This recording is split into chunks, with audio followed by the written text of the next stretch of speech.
கொத்தமல்லி இலையில் இருக்கிற மனம் யாருக்கு தான் பிடிக்காது. அதுலேயும் இந்த மாதிரி கொத்தமல்லி இலையும் பூண்டும் சேர்த்து செய்யும்போது வீடே மணக்கும்.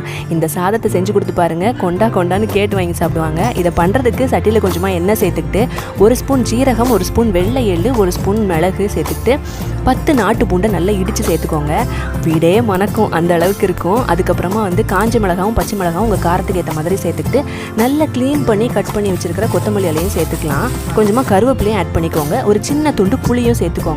அதை நல்லா அரைச்சி எடுத்து வச்சுக்கோங்க. இப்போ அதே கடாயில் கொஞ்சமாக எண்ணெயும் நெய்யும் சேர்த்துக்கிட்டு தாளிப்புக்கு கடுகு, கருவேப்பிலை, வேர்க்கடலை, முந்திரி பருப்பு, காஞ்ச மிளகாய், பச்சை மிளகாய் எல்லாத்தையும் சேர்த்து நல்லா வதக்குங்க.